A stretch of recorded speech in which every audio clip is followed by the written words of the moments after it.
quien es arquitecto, paisajista, con experiencia en proyectos sustentables, fundador y director de Cotón Urbano. Mil gracias, Osvaldo, por acompañarnos esta mañana y gracias a todos los que se están conectando con nosotros. Esperamos que lo disfruten mucho. Hola, ¿qué tal? Buenos días.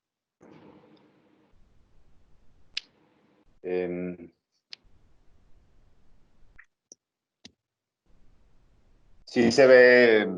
¿Sí me veo yo? Sí. Sí te veo. Okay. Yo no me veo, pero... Y ya somos 10. Siguen ingresando. Bueno, voy a compartir.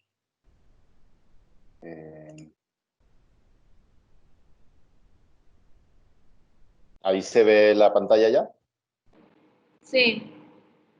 ¿Con el nombre de la plática? Sí. Se ve el logo de Creative. Sí, ok, perdón.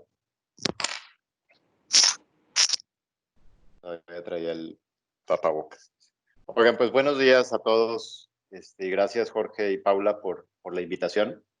Pues como bien decías, Jorge, bueno, Paula, el tema de hoy es naturaleza y cuando Jorge me invitó a hacer esta conversación o participar en Creative Mornings y que me dijiste que se trataba de naturaleza, la verdad es que sí batallé un poquito porque pues es un tema demasiado amplio y entiendo que por el Creative la idea es platicar, bueno, ¿qué hacemos con la naturaleza en el sentido creativo? Pero bueno, vamos a ver qué tal logré integrarla a lo que hacemos, ¿no? Integrar la plática. Déjenme aquí. Pues bueno, naturaleza, yo creo que a pesar de que pueda haber una especie de consenso sobre qué entendemos por naturaleza, me parece que es bien importante e interesante pues alejarnos un poquito desde otra perspectiva y tratar de comprender los significados diversos de naturaleza, ¿no? Hay el significado que puede venir en la RAE, que no tiene nada que ver con digamos, con la biosfera, con la vegetación, con los animales, ni nada. Habla más de la naturaleza del ser humano, la naturaleza de cómo somos, la naturaleza de las cosas, incluso las propiedades que las cosas tienen. Y definiciones más filosóficas son las que vamos a ver ahorita, ¿no? Entonces, bueno, la plática, si bien el tema es naturaleza, quería platicarles un poco de cómo pues una vida inspirada por la naturaleza, a qué conlleva, ¿no? O a qué ha conllevado en mi caso. Yo creo que esta es una plática muy anecdótica, espero que eso esté bien, ¿no?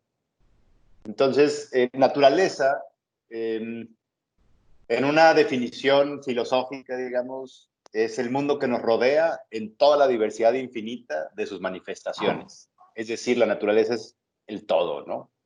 Y la naturaleza es la realidad objetiva que existe fuera e independientemente de la conciencia. Es decir, todo tiene una naturaleza y es muy independiente de lo que nosotros entendamos por ella, ¿no? O entendamos de esas cosas o de esas personas. Cada elemento que está presente en nuestro mundo tiene su propia naturaleza y la define independientemente de la percepción que tengamos cada uno de nosotros. Y a veces se llama naturaleza solo a una parte de ella, que es la biosfera de nuestro planeta. Y esta yo creo que es la definición de naturaleza que tal vez entre todos, pues comúnmente como sociedad tenemos, ¿no? Cuando alguien habla de la naturaleza, tal vez la mayoría de nosotros nos imaginamos bosques, playas, volcanes, montañas, etcétera, ¿no? Animales. Y esta es solo una parte de la naturaleza. Y hay una parte que a mí me interesa mucho y me ha movido mucho en lo que llevo de vida profesional, incluso un poquito antes, que es la segunda naturaleza, que es es ese medio natural complementado por el medio artificial.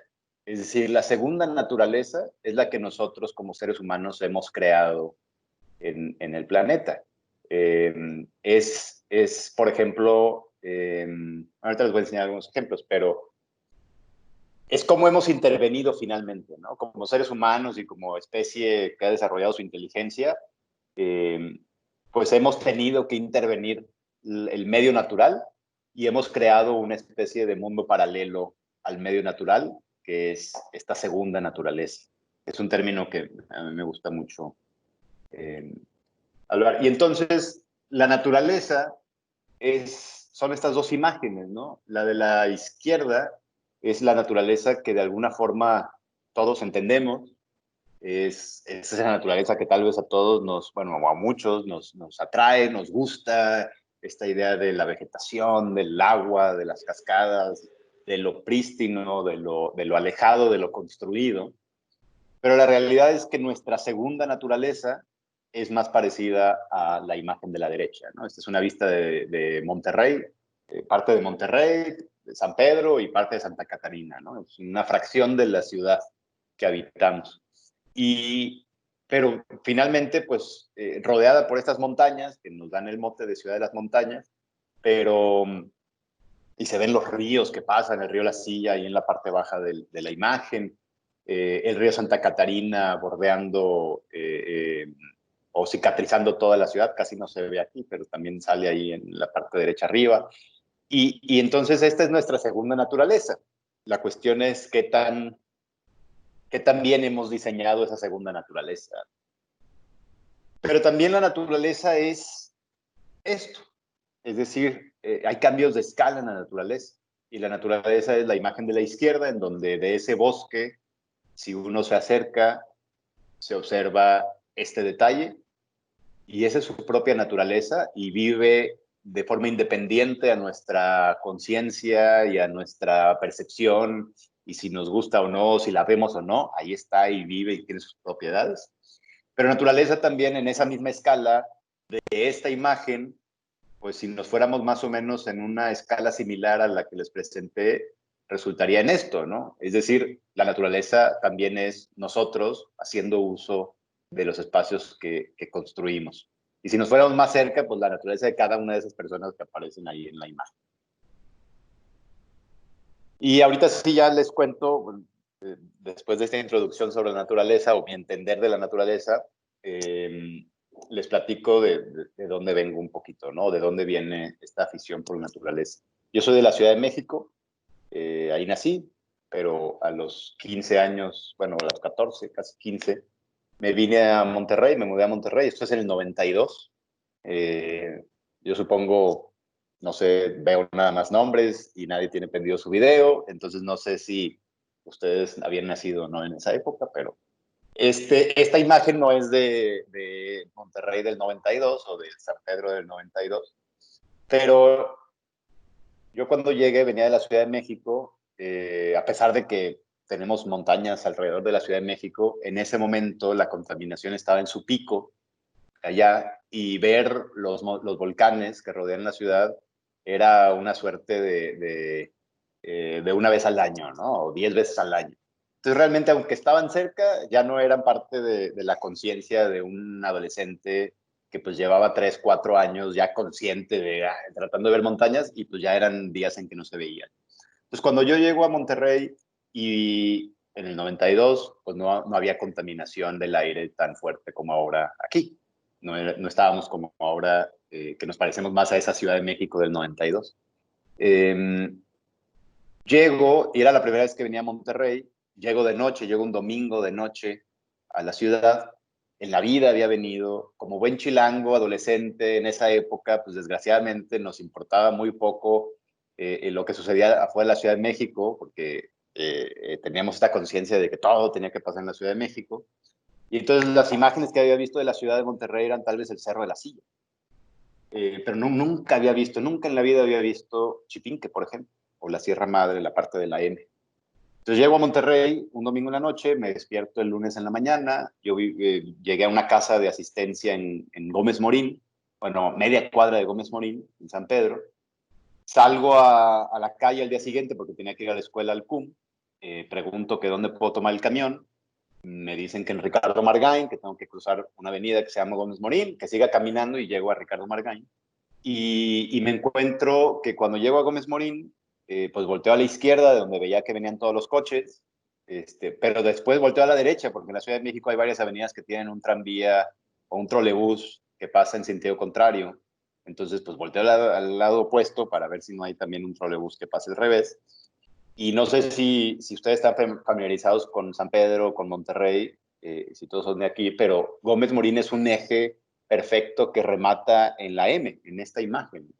Entonces volteo a la derecha y veo la M en una época en que el aire era limpio, y la M parecía, o esta montaña verde de 2.000 metros de altura, bueno, de 1.400 desde el nivel en el que yo estaba, es algo impresionante. Nos parece ya ahorita muy rutinario tal vez, y cada vez la vemos menos porque los días están muy contaminados, pero realmente fue una imagen que me cambió el chip de muchas cosas porque no me lo esperaba. Era algo que en la vida había visto y de pronto lo vi que era tan cercano a donde yo estaba viviendo por primera vez aquí en Monterrey. Y después volteé hacia el otro lado y vi, no desde esta perspectiva, pero y vi esto, ¿no? Vi el Cerro de las Mitras, que también se levantaba 1.400 metros sobre el nivel de la ciudad y con todos estos picos. Y de pronto volteé al otro lado y ya vi este elemento que de alguna forma había visto ya en fotos y en noticias de Monterrey, y veo el Cerro de la Silla. Entonces, en esa época no se le decía tanto la ciudad de las montañas a Monterrey, como que ese mote nació después, pero sí es algo muy espectacular y me marcó, porque lo primero que hice llegando a la escuela, además de esconder mi acento chilango para evitar represalias ahí con los adolescentes de secundaria, pues lo primero que hice fue preguntar qué onda con esas montañas, cómo se podía subir a ellas, ¿no? Porque para mí me parecía esencial, si iba a vivir en esta ciudad, tener que descubrir las montañas, no nada más desde abajo o desde la perspectiva que nuestra ciudad nos permitía, sino desde una perspectiva más cercana, como esas escalas que les enseñaba de una cosa es ver el bosque grandote, una cosa es ver la montaña y otra es muy distinta estar adentro. Entonces pronto, estas fotos ya no son tan prontas de esa época, estas son más de de ahora, pero pues pronto empecé a subir a esas montañas. Y gente muy rara en ese momento, porque no era una actividad muy común, eran pocas las personas que podías conocer que habían subido la M o el Cerro de la Silla y demás. Empecé a subir, esta es la M, y esta es la vista que se da hacia atrás de la M, hacia los cañones de la Huasteca. Y así me fui también, bueno, este es el Copete de las Águilas, que es también en Chipinque, y la vista a la ciudad. Este es Mitras, este es el Cerro de las Mitras desde arriba. Son todos los picos, este es uno de los picos intermedios, Pico Cuauhtémoc, no, este es el Pirámide, creo. Y todos los picos y la ciudad allá abajo, que en ese momento era invisible. Y este es el Cerro de la Silla, y toda la ciudad. Entonces esto, además de que subir un cerro y estar en la cima ahora sí del mundo y ver a tu alrededor puras cosas hacia abajo y lejanas, pues da una sensación muy especial. Quien tenga oportunidad por su movilidad de subir un cerro y vive en Monterrey, creo que casi tendría que ser así una obligación de vida, ¿no? Es una experiencia que te cambia la perspectiva de muchas cosas sobre la ciudad, pero también pues sobre la naturaleza. Y a mí, de alguna forma, si bien me tardé algunos años en subir todas las montañas de aquí, porque cuando yo tenía 14, 15 años no era tan deportista o no me interesaba tanto, pero sí me interesaba conocer esas montañas. Y las maravillas que allí encontré, pues también fueron reflexionando, haciéndome reflexionar sobre qué era la naturaleza para mí, ¿no? Esa naturaleza, esa biosfera que está relacionada con la vegetación, con las rocas, con los animales.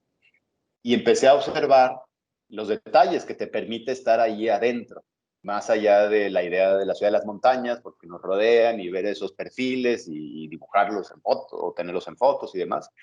El estar allá arriba y ver y caminarlos cambió completamente la perspectiva que tenía.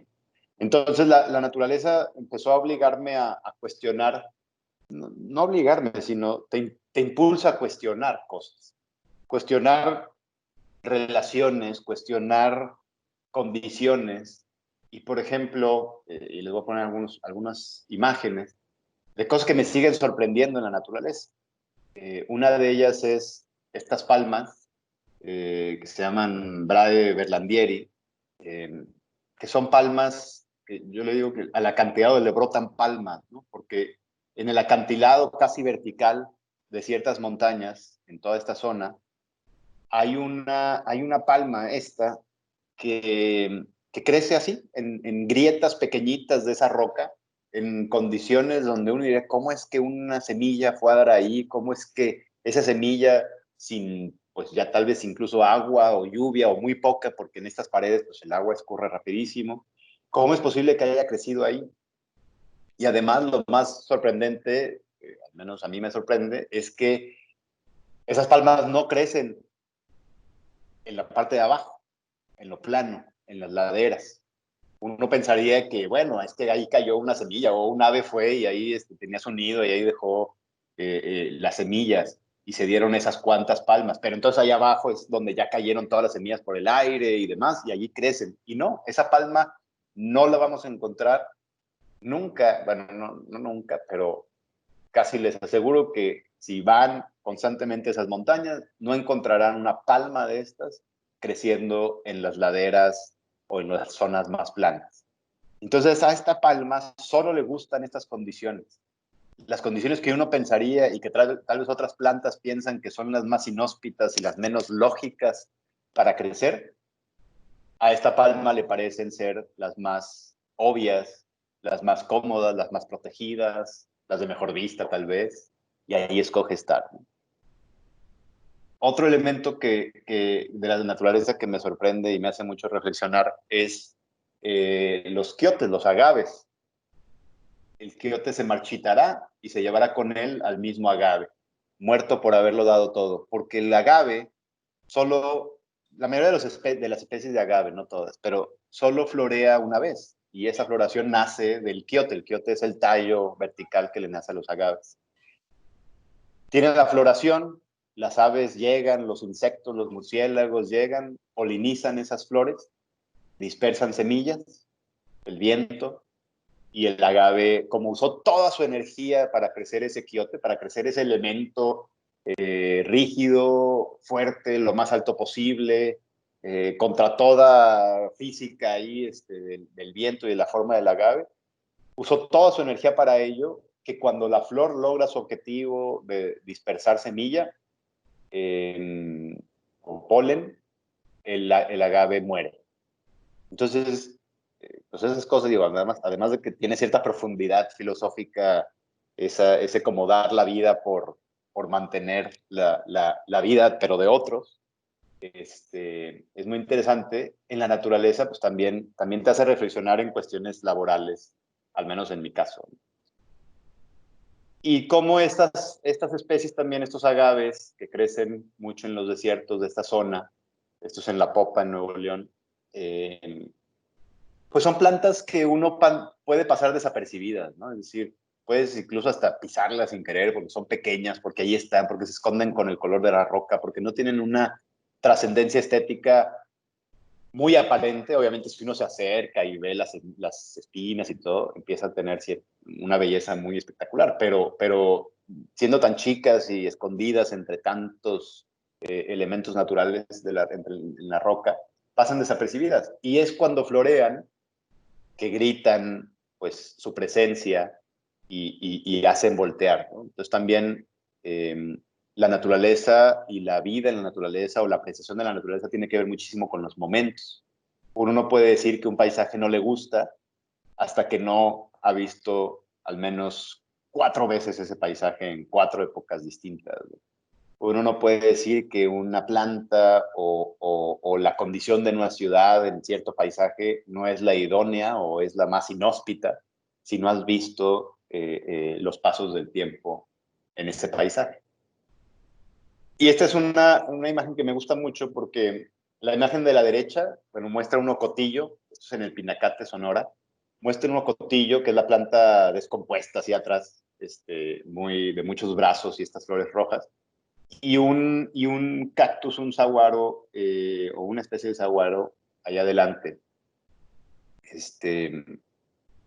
Y yo me tardé muchísimos años yo veía cactus y saguaros y órganos y demás, todos estos cactus así verticales o tubulares. Y nunca me imaginé hasta que vi estos secos en este desierto, cómo eran por dentro.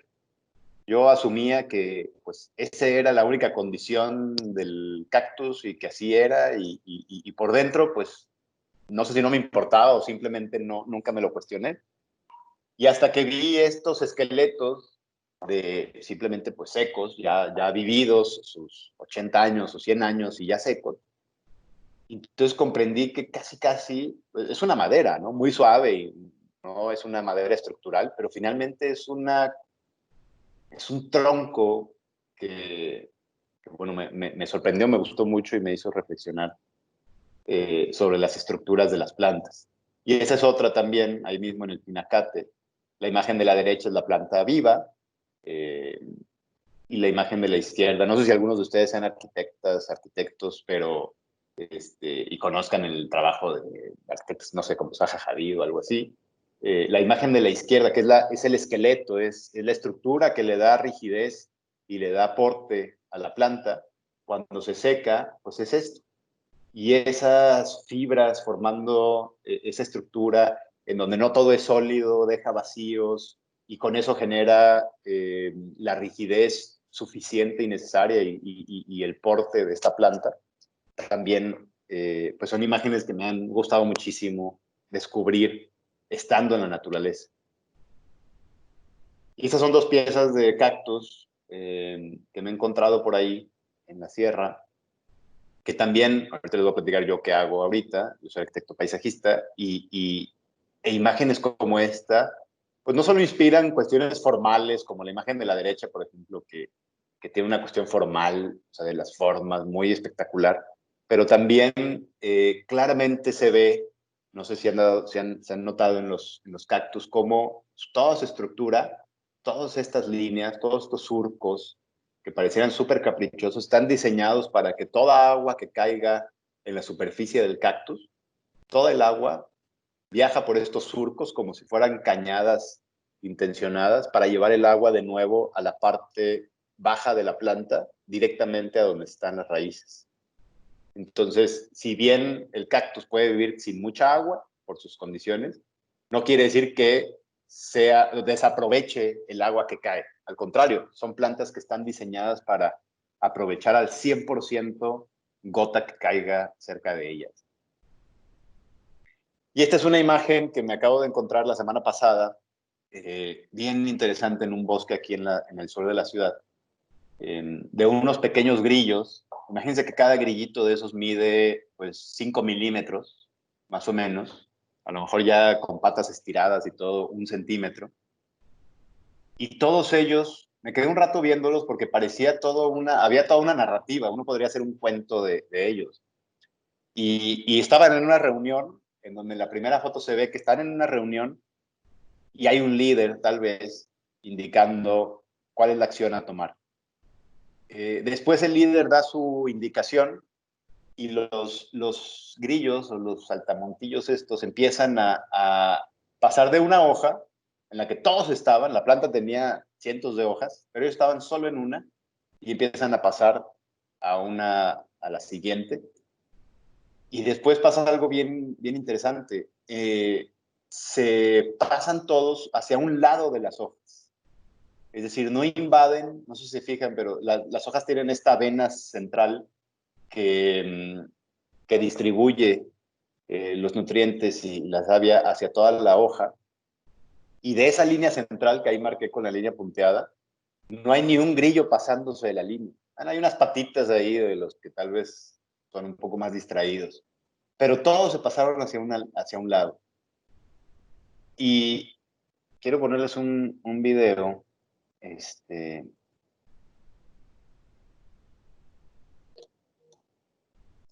en donde ojalá puedan ver. Ay, perdón. A lo mejor voy a batallar para esto, pero...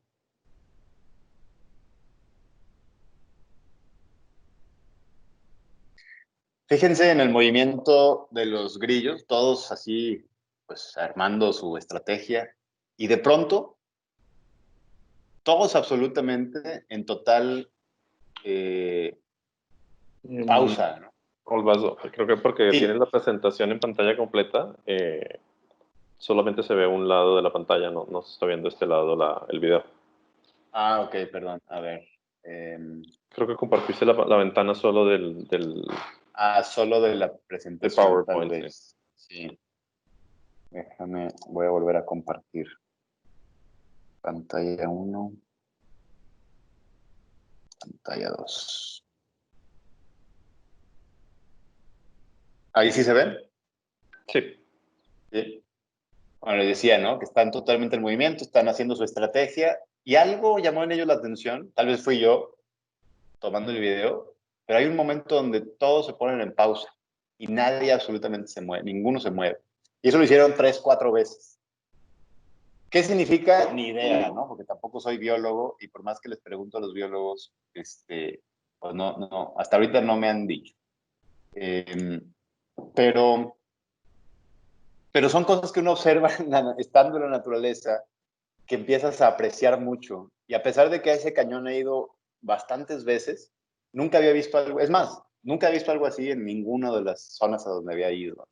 Este nivel de orden, de acción, de tomar ciertas decisiones arbitrarias en la naturaleza o que parecerían para uno arbitrarias, pasándose todos a un lado de la hoja, quedándose inmóviles como queriendo pasar desapercibidos, pero no lo hacían todo el tiempo, se volvían a mover y de pronto otra vez inmóviles.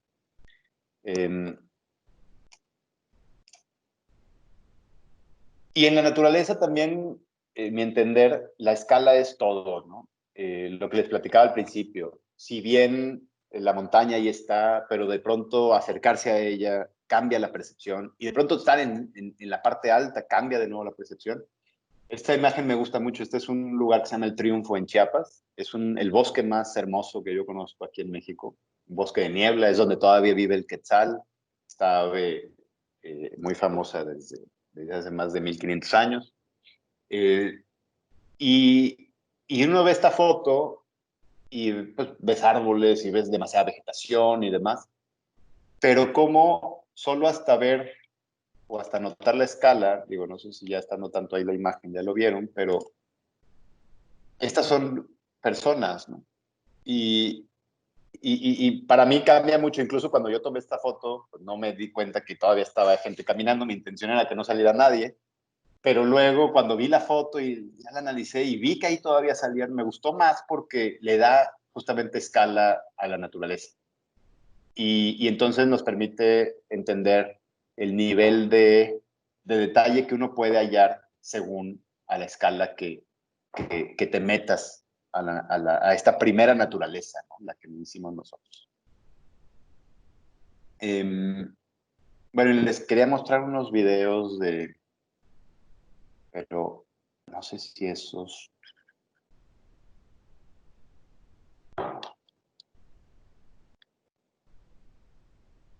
Bueno, uno de escala. Este me gusta mucho en temas de escala. ¿Sí se ve ahí, Jorge, el video? O sea, bueno, una pantalla que va a mostrar video. Sí, sí se ve. Este es un tema también de la escala, ¿no? Perdón, ahí se va a volver a cargar.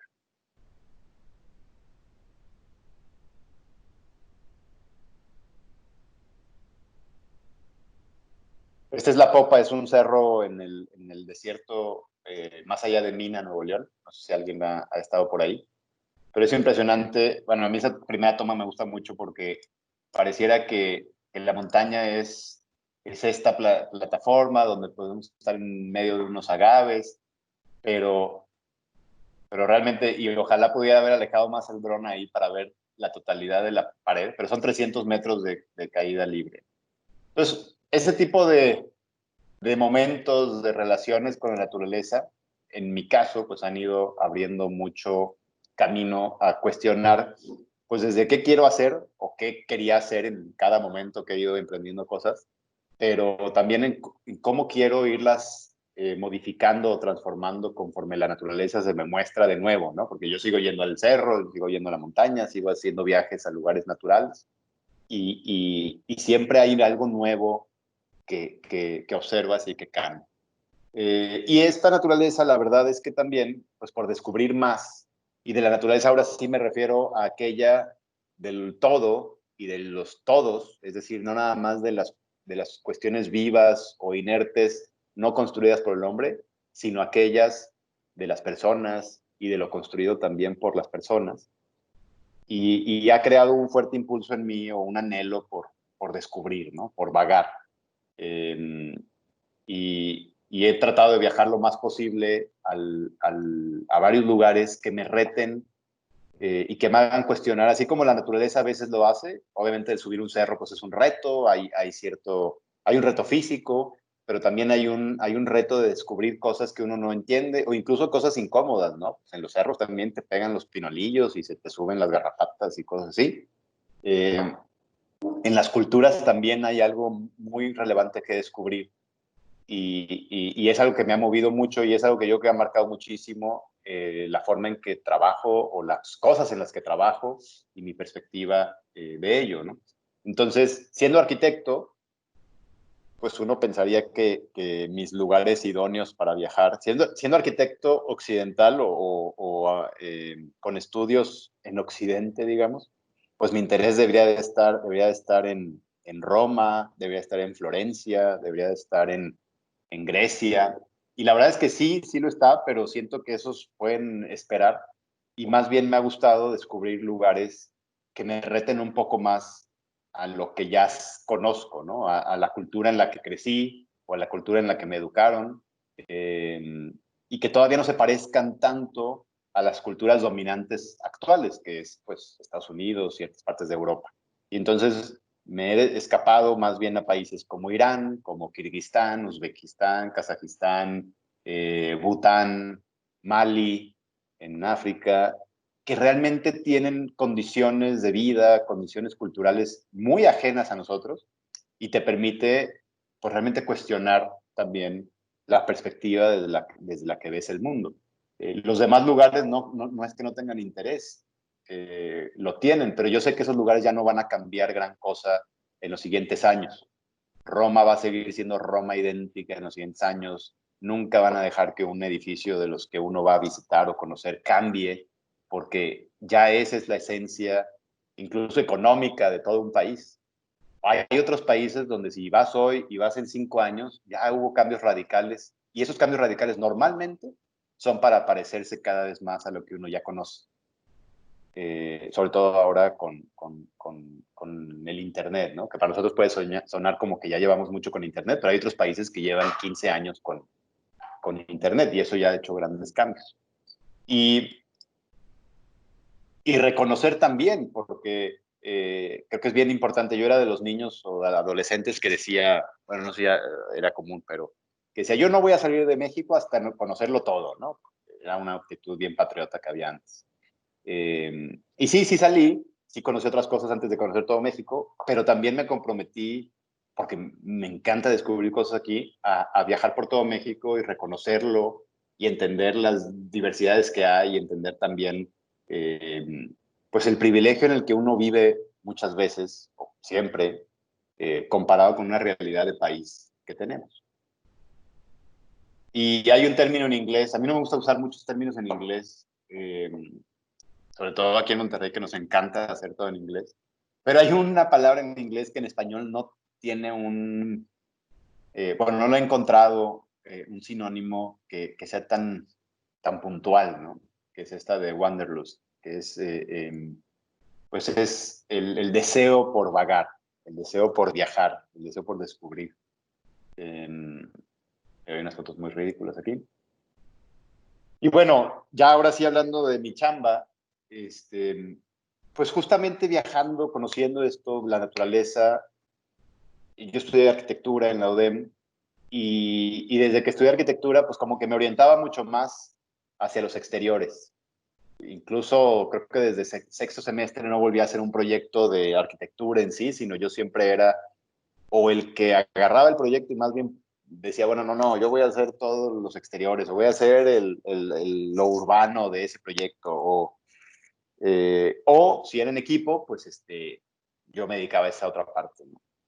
Y Y entonces mi interés siempre estuvo en lo que sucedía en relación a las condiciones naturales, ¿no? Lo que no podíamos encapsular dentro de la arquitectura. Desde un jardín en una casa hasta la ciudad como tal. Y ahora, en ese momento yo no conocía el término segunda naturaleza, ¿no? Pero para mí fue muy claro cómo todas las decisiones desde la carrera que fui tomando y los intereses que fui teniendo, todos estaban relacionados con esas cosas que estaba descubriendo en la naturaleza. Entonces, me preguntaba cómo diseñar una mejor segunda naturaleza, o en ese momento le decía cómo tener una mejor ciudad, cómo estar más conectados con la naturaleza en la ciudad.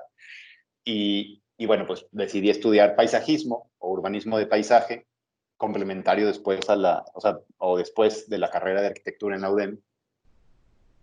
Y fundé un despacho que se llama Ecotono Urbano. Esta es así la portada de la página, en el que pues, nos enfocamos muchísimo en el diseño, obviamente como firma de arquitectura de paisaje, pues nos enfocamos en el diseño de todo lo que sucede fuera de las cápsulas arquitectónicas. Todo lo que está fuera de un edificio, de una edificación, de una construcción, es parte de nuestra chamba, ¿no? Pueden ser banquetas, pueden ser plazas, puede ser el plan maestro de una ciudad, puede ser un pequeño jardín o un gran jardín. Y nos hemos enfocado muchísimo, si bien en la parte social también, en esa naturaleza del ser humano y en la diversidad de la naturaleza. Un poco tomamos la filosofía de las palmas, ¿no? Que les platicaba.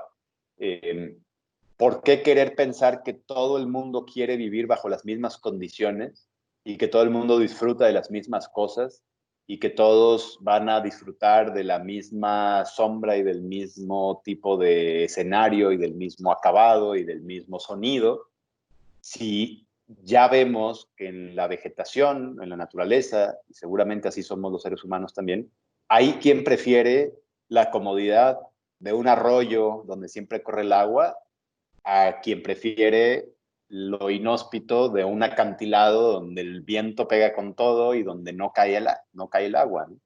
Entonces tratamos de tomar esa filosofía también en la oficina de, bueno, diseñemos para perfiles muy diversos. No pensemos que hay un perfil. A mí me parece absurdo cuando diseñamos, y esto pasa en arquitectura y todo, con estos perfiles de, a ver, este edificio es para personas, jóvenes emprendedores con máximo un hijo, todos felices y que ganan más de no sé cuánto, o esta plaza comercial va a ser para personas entre 20 y 40 años con cierto poder adquisitivo, porque esa es una gran falacia, ¿no? Porque esos perfiles son el ideal de consumidor, no necesariamente es el usuario real de un espacio. El usuario real de un espacio, de una plaza comercial, por ejemplo, el usuario real es la chavita que atiende la paletería, es el chavo que atiende en Zara, es la señora que va a comprar, pero es el señor también que va con hijos a comprar, son los viejitos que también van, y para ellos, sobre todo para los empleados, normalmente nadie diseña. Yo nunca he estado en una junta hasta ahorita, en 20 años de experiencia, donde un desarrollador y los arquitectos detrás de los proyectos y demás, todos los involucrados, de verdad, en donde alguien diga, oigan, sí, ok, el usuario, el consumidor, o sea, nuestro cliente, pero ¿cómo va a llegar el chavito que atiende, ¿no? La tienda? ¿Cómo va a llegar? Porque pues ese no llega en el coche y demás, llega tal vez en camión.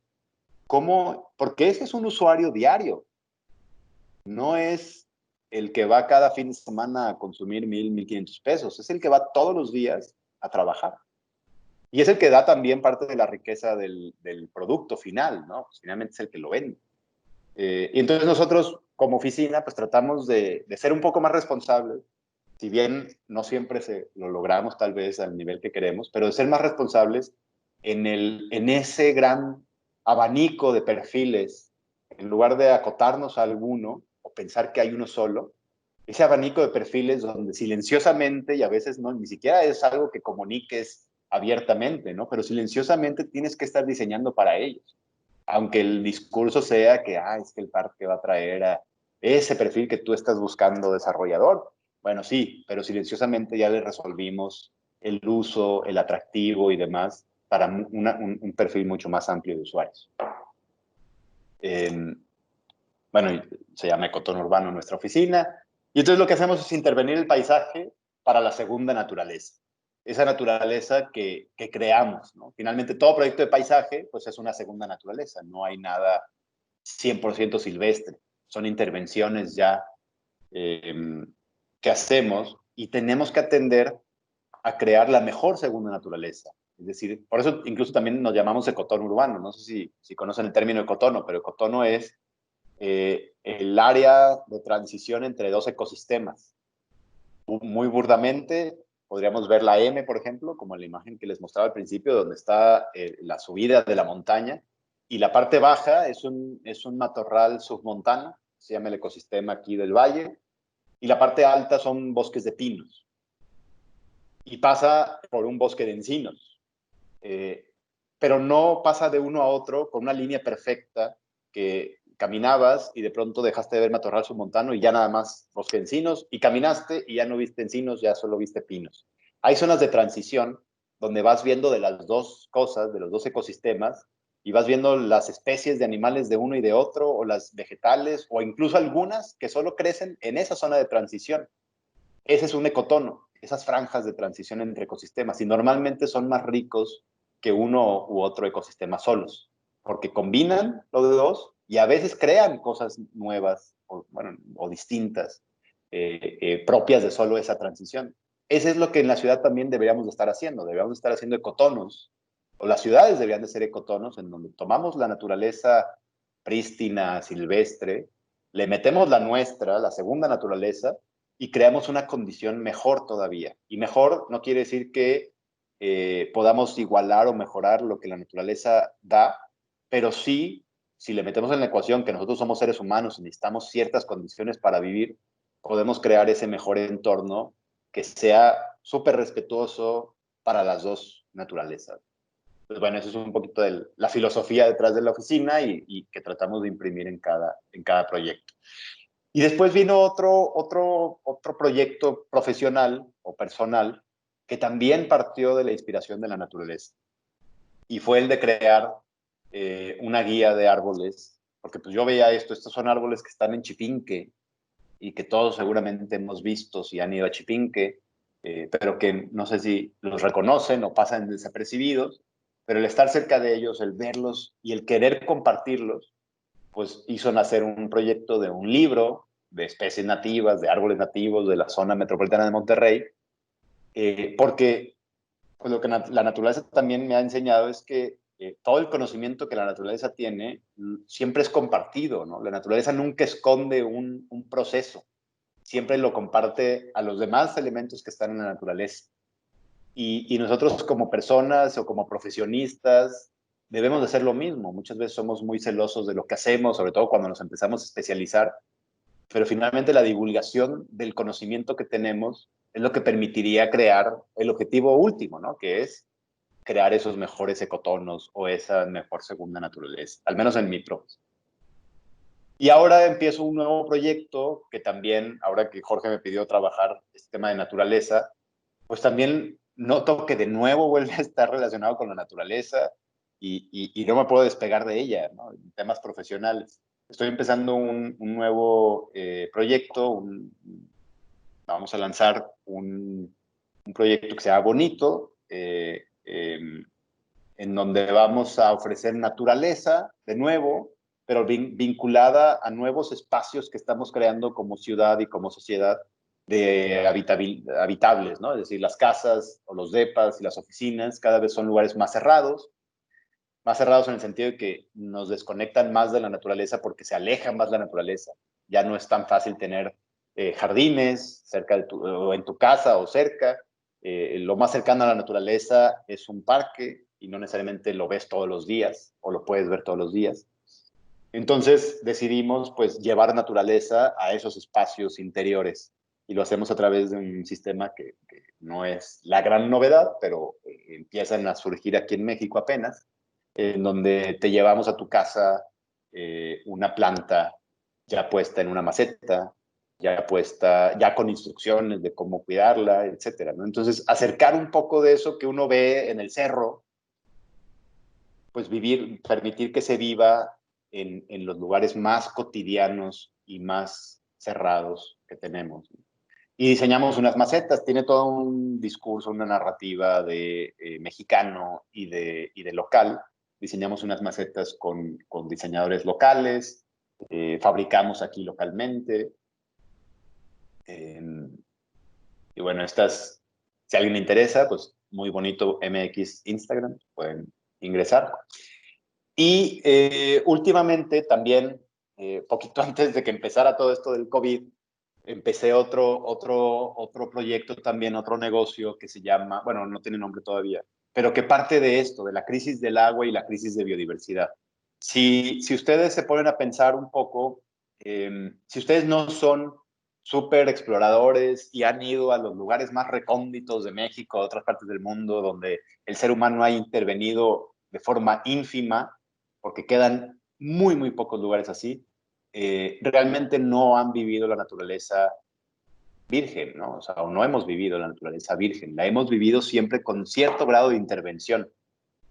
Y ese grado de intervención nosotros deberíamos de también poderlo modular a que no sea tan evidente que nos empiece a alejar de lo que la naturaleza realmente es. Es decir, uno pensaría que se encuentra con la naturaleza en un parque, pero si analizamos los parques que estamos creando en la ciudad, son un modelo de parque con una naturaleza demasiado controlada e intervenida.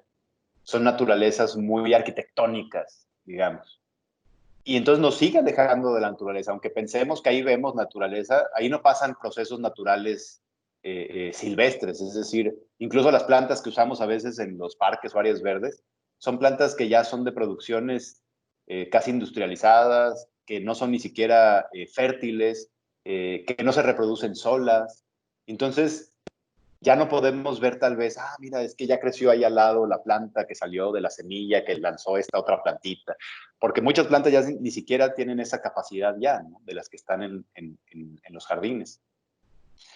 Y también eso genera una crisis de vínculo entre los seres humanos que vivimos en ciudades y los procesos naturales más primitivos, pero también eso ha impulsado una crisis de biodiversidad en las ciudades, donde cada vez vemos menos diversidad de especies, menos diversidad de especies de flora y fauna. Y también hay una crisis de agua que ya empieza. En Monterrey la vamos a ver muy pronto en cuanto a que el agua con la que regamos parques y áreas verdes ya no va a estar disponible. Ahorita todavía los parques se riegan con agua potable muchas veces o de pipa, pero que finalmente viene de pozos y los pozos son los mantos acuíferos que deben de mantenerse ahí. Y va a empezar a haber una tendencia a que se hagan cortes de agua para regar áreas verdes. No vamos a poder regar áreas verdes porque el agua es para consumo humano, ¿no? Esa es la prioridad. Entonces, ¿qué vamos a hacer con estas áreas verdes que queremos ver naturales, que queremos ver exuberantes, arboladas, etcétera? Si no hay agua, pues tendremos que pensar en nuevas formas de hacer estas áreas verdes, en nuevas combinaciones de especies, en especies que promuevan su propio desarrollo, en especies que no necesiten agua en exceso o agua totalmente y que puedan sobrevivir con las condiciones que el clima de cada zona propone. Hay un término que es jardín naturalista, que es un jardín multidiverso, que son jardines con especies, si no autóctonas o nativas, sí especies muy, muy adaptadas a las condiciones de clima real, no a las condiciones de clima que provocamos muchas veces con el riego constante. Entonces estamos iniciando aquí en Monterrey, para todo el noreste y otra zona, vamos a iniciar, bueno, estamos ya haciendo una plantación, o bueno, una producción de especies nativas que pueden crear este tipo de condiciones de microhábitats. Por ejemplo, para que comprendan un poquito el esquema de este tipo de jardines, Highline Park, que es un proyecto muy, muy famoso y que algunos de ustedes tal vez ya conocen, está hecho bajo esta línea de diseño multidiverso. Si alguien de ustedes ha ido en invierno, pues lo ha visto completamente como debe ser un jardín en invierno, en la condición que le toque según la zona en la que está, ¿no? Y en las condiciones de Nueva York, un jardín en invierno es un jardín completamente seco e incluso pues bajo nieve. Y en otoño es completamente café. y así es como es, porque es la naturaleza. Lo que hacemos muchas veces es superproducir los jardines, los parques, entonces los queremos ver verdes todo el año, cuando nuestra zona, Monterrey, está en una región o en un clima que sí tiene inviernos y deberíamos de ver el invierno en las áreas verdes. Entonces, bueno, estamos produciendo estas plantas, algunos de los ejemplos de plantas que estamos haciendo son estas, y bueno, a estas plantas les vamos a empezar a dar lugares más o sitios más dignos que donde crecen ahorita y que todos vemos, que es en grietas de banquetas, que es en zonas abandonadas, donde esas plantas sí crecen, porque son las semillas que están volando por ahí, son las semillas de las plantas locales, pero que todavía no hemos hecho el cambio de chip en apreciarlas como el potencial de paisaje que tienen, ¿no? Y bueno, para terminar, pues me he dado cuenta que, y creo que me hizo pensar mucho ahora que me invitó Jorge a la plática, es que pues la naturaleza realmente hizo o caló muy hondo en mi personalidad, en mi identidad, en lo que me gusta, porque finalmente de forma profesional solo he emprendido cosas que tienen que ver con naturaleza. No les platiqué las cosas más viejas que hice porque sería ocioso platicar de cosas que ya no funcionan o que ya no existen, pero haciendo un recuento, todo lo que he hecho tiene que ver con naturaleza, lo cual pues, me llena de gozo porque quiere decir que trabajo en cosas que siempre me motivan, pero además es un efecto que creo yo tiene la naturaleza una vez que uno se adentra en ella, y es una especie de efecto que te hipnotiza y ya no te deja salir. Y pues es que es muy difícil salir de ese embrujo si uno encuentra lugares así. Esto está a 1 hora de la colonia Sierra Alta. Es increíble que tengamos cosas tan cerca y tan ajenas a lo que hemos construido en la ciudad.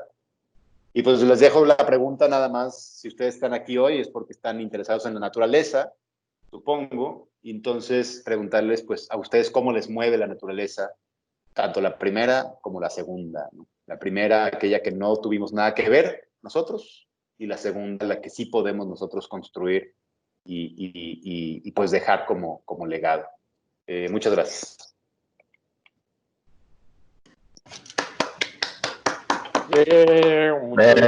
Sí. Osvaldo, todo el mundo tiene acceso a los micrófonos, simplemente que yo les iba dando mute cuando iban entrando. Entonces, si alguien tiene alguna pregunta o le quiere preguntar, pues decir algo a Osvaldo, están en completa libertad, pueden activar sus micrófonos o levantar la manito o utilizar el chat. Sí, cualquier cosa. Hola, Osvaldo. Hola, ¿Constantina? Sí. ¿Qué tal? Oye, más bien, la duda que tengo es, pues, ¿qué nos recomiendas como para poder iniciar esta vida con la primera naturaleza? Sí vivimos en Monterrey, o sea, como, ¿cuáles serían los primeros pasos?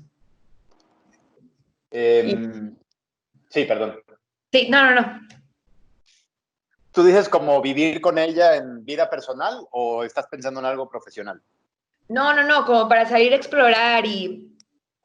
O sea, Ok. ¿qué lugares nos recomiendas para salir a explorar en Monterrey, las montañas y la naturaleza? Miren, les recomiendo muchísimo empezar con una aplicación que se llama Wikiloc. Es una aplicación de muy fácil uso, y en ella pueden explorar rutas que gente que va a la montaña sube ahí, y la pueden hacer búsquedas por zona, o tal cual decir, oye, en toda la zona de Monterrey, pues dime qué rutas hay. Esta es muy buena. Pueden seguir a mi hermano ahí, que es uno de los que más rutas suben a Wikiloc, que se llama Andrómaco.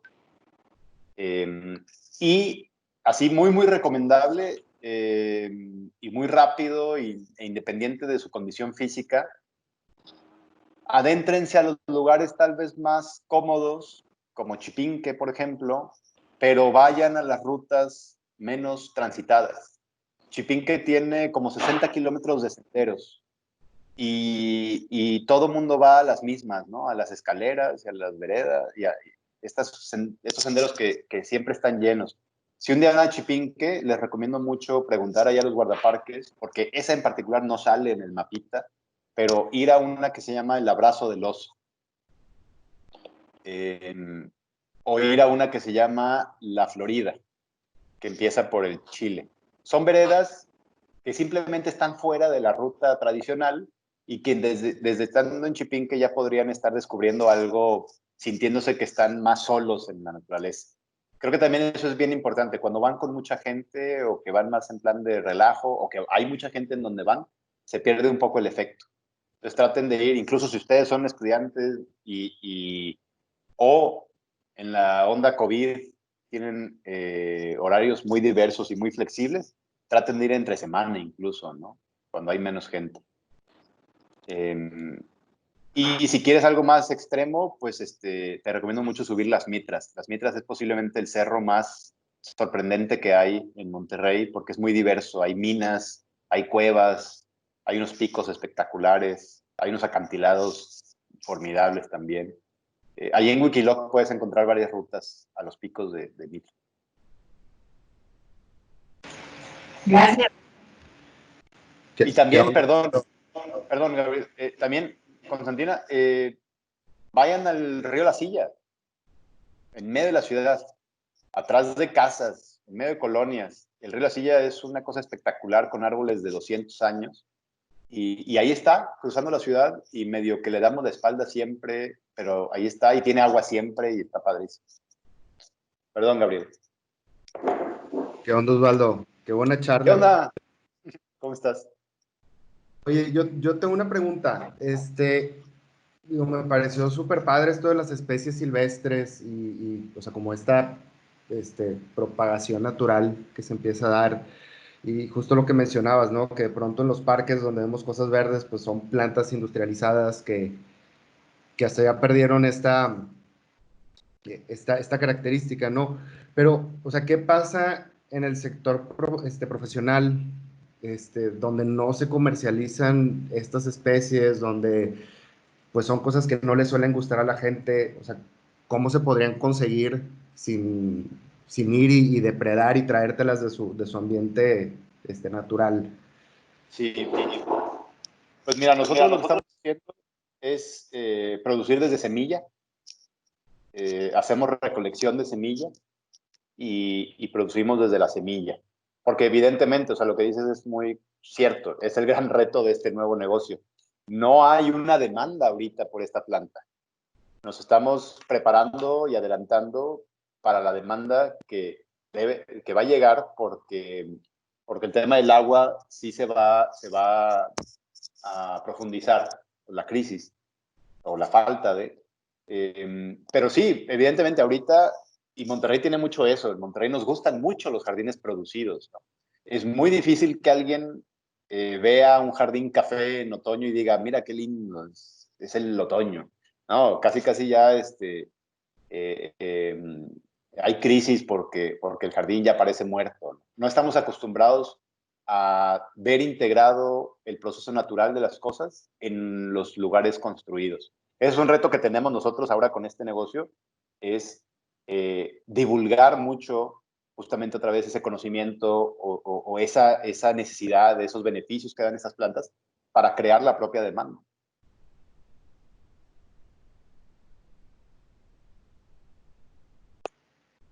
Buenísimo. Gracias y felicidades. Qué bonito. Gracias, Gabo. ¿Alguien más? ¿Alguien más? No sé si les quieres recordar de pronto dónde pueden encontrar a Ecotono, dónde pueden encontrar las macetitas. Bueno, miren, mi Instagram, que no soy muy instagramero, pero es Ciudad de las Montanas. El